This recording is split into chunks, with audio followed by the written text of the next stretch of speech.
10, 9, 8, 7, 6, 5, 4, 3, 2, 1.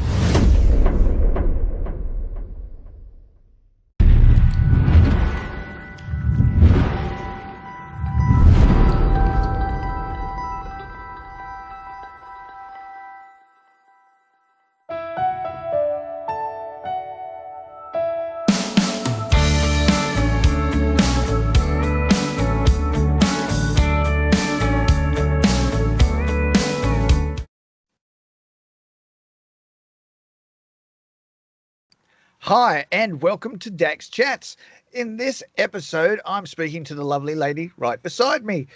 She has been to the Australian College of Country Music, or the Country Music Academy as it's now called, in 2016, but it's taken her a long time to come out with her debut single. Well, she recently just did that, and her debut single is called I Just Want to Hold You.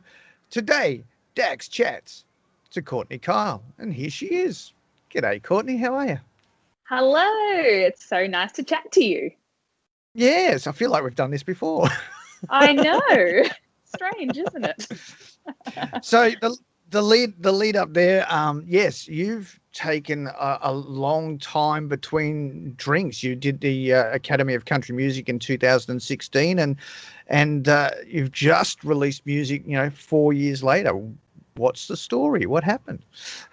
Well, I've just, been just hiding away in the background for a few years. But, after going to the Academy of Country Music, which was amazing, that experience itself was such a, incredible way to get introduced into the country music industry, but also to start working out who I want to be as an artist. So once I went and attended that and then did Tamworth in 2016, I came home and, amongst normal life stuff that comes up as you go and working and studying and things like that, I really just wanted to take the time to develop into who I want to be as an artist. So instead of rushing it and, recording and getting something out for the sake of it, I really wanted to take that time to develop and, really understand who I am. And, that's what's brought me now to, releasing in 2020 is, I finally know who I want to be and the sound that I want to, give off to the world. So that's how I got here.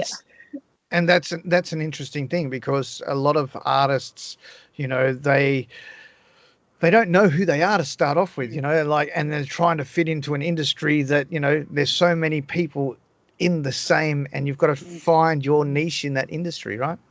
Yeah, totally. And because there's so many amazing artists out there, you've just got to be yourself and, really choose what you're, wanting to show everyone. And, for me, that meant taking the time to be writing and recording and, really developing into my sound. And then finally this year going, actually, this is who I am. This is what I want to share with everyone. And, time to finally put my money where my mouth is and release some music. Now, this is a strange year to be releasing music. You are currently in your second lockdown in Victoria still. How's it been for you, and how do you feel that was it the right time to release music? Do you think that it has the impact that it should have? I mean, you can't go out and perform live. So how's that affected the release? Well, it's interesting because I really, coming into this year, decided that this was the year to go with it. Just, go all in, get some music out. So I connected up with Rod McCormack, who ended up producing this project, and him and his lovely wife, Gina Jeffries, beautiful musician. I connected up with them and we decided to, roll on with this project. And we were initially going to go to Nashville in March. That obviously did not happen because of COVID. So we ended up cancelling 2 days before flying, and kind of then had to reassess what we're going to do and how do we still keep going with it. And I was sure that I really still wanted to, continue and get some music out. And Rod was awesome by helping coordinate it all. And we just decided to keep rolling with it. And, whatever speed bumps came up, we just had to take them as they all came. But otherwise, despite, the bizarre circumstances of everything going on, it really has pretty well gone to plan, which is awesome, other than not being in the room in Nashville, of getting to record it and write with people, in that space. Thank goodness for video technology meant that we still got to write the song with Rod in, on the Central Coast, me in Melbourne, and then co-writers in Nashville. So that was awesome. And then the band we initially booked also, they recorded in Nashville, and I watched on via a video link. So despite, being on opposite sides of the world, we still pretty well got accomplished what we really set out to do. So you basically had the band in Nashville, your producers on the Central Coast, you're in Melbourne, and you've had to put it all together virtually, basically from your different locations. Yeah. Wow. Well, it came out really good. It came out really well done. Well, so it's amazing what technology can do. Yeah. Oh, totally. Technology is a lifesaver, but also I think the people working on the project as well. I had some of the best working with Rod, who was incredible, and working with the band in Nashville. They're all superstars. So you're working with people who really know their stuff, and thankfully we have technology to then, benefit the whole situation. Absolutely. So tell us about the song. The song's called I Just Want to Hold You. So talk us through the song. Well, when you listen to it now, it very much fits with COVID themes.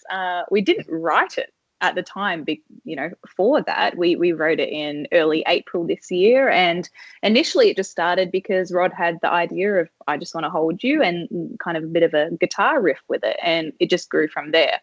But for me, really, the song, COVID aside, whether you were listening to this song, last year or in 10 years' time, for me, it really is about, if you're separated from people you care about, whether it's a physical or metaphorical distance, you're wanting love to be the thing that brings everyone back together. And that's, hopefully what people can be focusing on and, letting that be the connection. So in this day and age, I guess, as you say, that we've lost connection because we've had to stay separated from people for so long, and we have lost that connection. And we're, as the human species, we're touchy-feely people. We like to hug, and Are you missing that? Oh, definitely. I think, especially being in lockdown 2.0 in Melbourne, it's hard seeing, certain people starting to get back to more normal life in different places, seeing them all catch up with friends and hugging and everything. And so, of course, I miss seeing my friends, and I'm lucky that I've got family that I live with. So, at least I'm seeing some people, which is great. But I think most, all my family live in South Australia, all my relatives and extended family. So I would, just love to be able to go see them and give them a big hug mainly. For sure. So what's on the horizon for Courtney Keil? I'm sure there's more to come, isn't there? Well, there is some more to come. We happened to get a couple of other singles done at the same time as this one. So I've got some up my sleeve. We're, just starting to work through when, the next one might come out. But I think, I've got a few things up my sleeve that I want to, slowly start sharing with everyone. But then moving into next year, I guess, play it by ear and see if we can be out playing shows, which is, what I would love to be doing more than anything at this point. But then see whether it evolves into an EP or an album, and just take it as it comes, but more just give everyone the chance to get to know me, because I'm new to most people, and, just people need to start getting to know who I am and what makes me tick, really. Correct. Now, unfortunately, Tamworth was cancelled. How do you feel about that? Because obviously that's the starting point to the country music industry's year, isn't it? Yeah, it's a shame, and it's sad. It's really, as a Australian country artist, that's where you want to be. That's where you want to be starting your year from. So I think it's really sad that I don't get to head up there, but at the same time, it's necessary. Everything going on, it's the right thing to make sure everyone's safe. And I just think that means the one, in 2022 is just going to be even bigger and better, and everyone's going to be so excited to be there. So that's going to be, I think that's going to be a bit of a party. So I think we just have to roll with it. I found it really funny the other day. I was speaking to somebody else, and they were saying, "And come Tamworth time," because they don't think of it as January, because they just think Yeah. Tamworth. That's the big festival. We Yeah. don't think about the Yeah. month it is. It's Tamworth I time. know. And because it takes so much planning, and people are usually planning months and months in advance for Tamworth, 12 months in so advance. Yeah, yeah. yeah, so it's like it's a big gap, obviously, but it just means everyone's going to be well and truly ready to go by 2022. So, what do you see for 2021? I mean, like, how do you think the landscape? I mean, it's already changed so much, and it's made it so difficult for many artists. I mean, some are just, especially in Queensland, they're starting to get out, and I think Casey Barnes is just about to start going on tour, and Yeah. Catherine Britt has done Queensland, and now she's in South Australia. There's a loophole there. Anybody in Queensland and South Australia can actually go and perform in those states. Mm. So there's an interesting one. And then today there was the announcement that Country on Keppel is going ahead in November, Mm. which was an interesting thing to see. So it's all starting to come back in certain areas. Do you think that 2021 is going to start coming back to life? Do you think that people are going to be back to doing what we do best? Oh, I really hope so. It's just such a tricky one because you start planning, and then obviously there's so much that's out of our control at this point that we can't do a whole lot about it. If things get cancelled, you just have to roll with it. But I really hope, gosh, I'm so hopeful that by the time we roll into next year, people can be getting back out and about and playing shows, and even if it means going and doing local shows around where you live, or doing cafes and pubs and things like that. I think if we can get music back out there, that's the main thing. But I think, of course, it could take a little while to bounce back after such a massive impact. Well, I'm looking at your back wall there. Music has been an integral part of your life, obviously, and as it has mine. And I find that really strange that governments around the world saw musicians as non-essential workers, where it has been an integral part of everyone's life throughout history, not just in my generation, but my parents, my grandparents. I'm sure going dating all the way back. So I think we are an essential service for so many people, and during this time so much more. Yeah, I think so. And thinking of everyone stuck at home, I'd assume that probably most people, while they're working, either have their Spotify or their iTunes or YouTube or something going radio. Mm. I don't see there being many people that are sitting at home in dead silence. So I think music has such an impact on people's lives that probably people don't even think about it as much. As musicians, we, of course, our whole life is revolving around music. So we're constantly thinking about it. But I think, in terms of, just people going about their lives, if music was stripped away, there probably would be a big gap. And yeah, so it's essential for my life, but I think it's very essential for a lot of people as well. Well, it's been essential in my life. I mean, I've been Yeah. I've been writing recordings since 1997. So, Yeah. it's one of those things that gets you through the hard times, or gets you. And Mm. you always find something to go with your emotion at that time. There's always a song that Yeah. reacts to you, and so I don't have never seen it as a non-essential part of life. It is a very essential part of life, and radio as well, to put it out there. Mm. Now these days Spotify, but I don't like that much. Well, yeah, so true. But I guess the flip side to this more downer things is the positive, is that it's getting us to be super creative. We have to really think outside the box. Mm. But also, I think we've seen so many awesome initiatives throughout the world where musicians have all been banding together, and the global concert that they did online a couple of months ago, that was awesome. And it's stuff that just wouldn't happen naturally. You wouldn't normally have all these artists sitting at home filming them singing an acoustic song, which is pretty cool too. So whilst it's There's a had big lows, there's there's a been some nice There's a huge one that I do post about on the Country Thunder Network Facebook page. There's a huge one coming up, and it's going to go for 13 days, and they want 500 plus artists over these 13 days. It's like the Woodstock of virtual music. I've got a couple of artists that we know have signed up to be a part of it. I'd like to see more artists sign up to be a part of it because I think it'd be absolutely fantastic. Completely virtual, 13 days of music. Awesome, awesome. Yeah, But and that's stuff that wouldn't normally happen. No, that's right. And it can happen from anywhere in the world. We've got people from Canada signing on to it. We've got people from Australia signing on to it. That huge industry. What I do want to talk about, however, is recently there's been a lot of stuff going around on social media about Facebook changing their rules to music and live streaming on Facebook.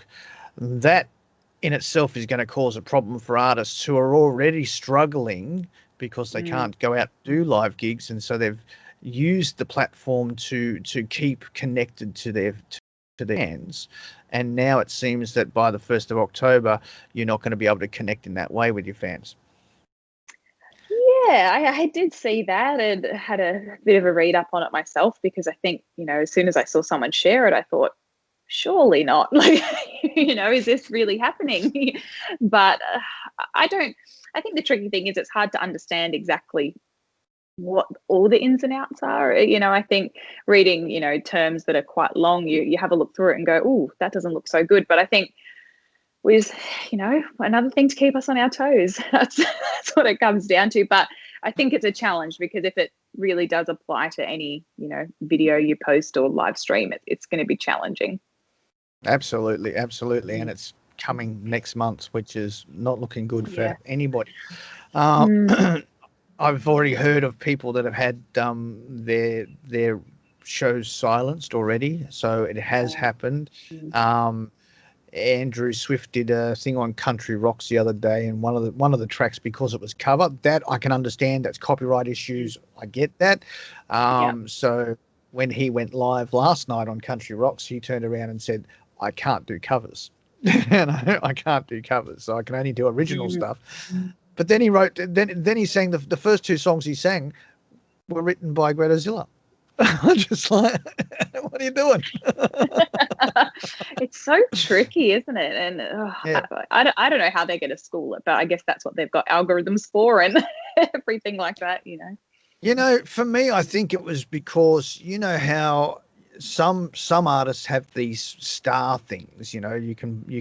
People can purchase stars, and you can give your artist stars, and I think that's what it was all about. I think it's because Facebook wasn't making enough money off this implementation of these stars thing, because for every star they're only giving the artist 1 cent for every star. And it's like next to nothing.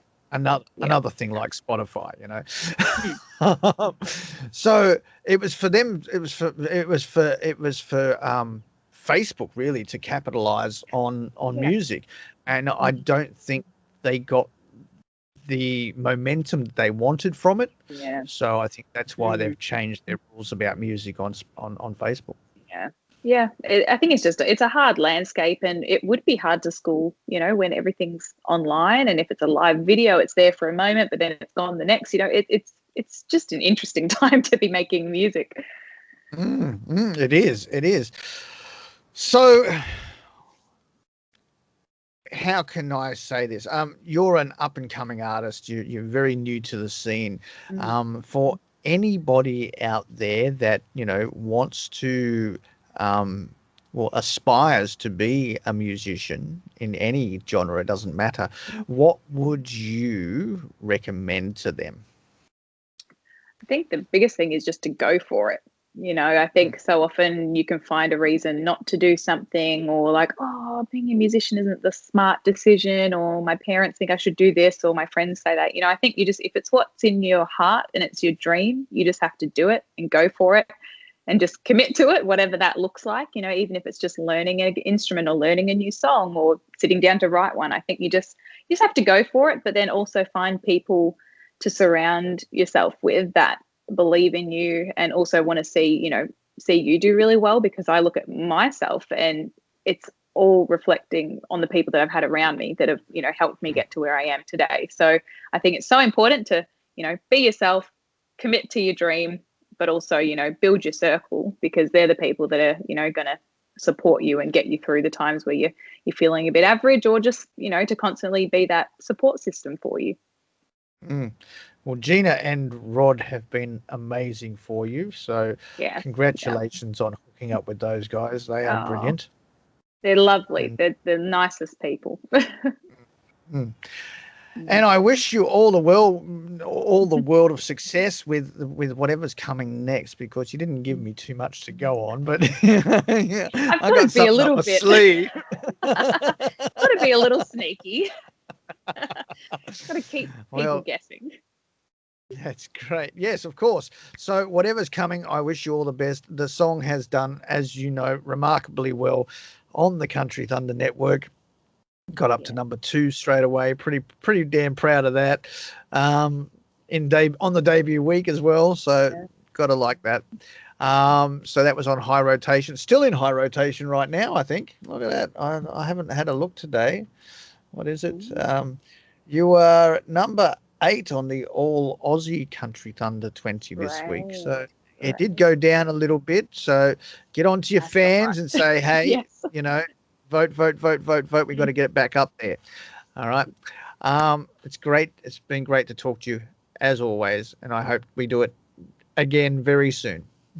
Oh, thank you so much for having me on Dax Chats. It's been great. No worries. All right, ladies and gentlemen, that is Courtney Keil. Her brand new single is called I Just Want to Hold You. It is available on all streaming platforms. You can obviously download it from iTunes, Google Play, Amazon, and all that stuff.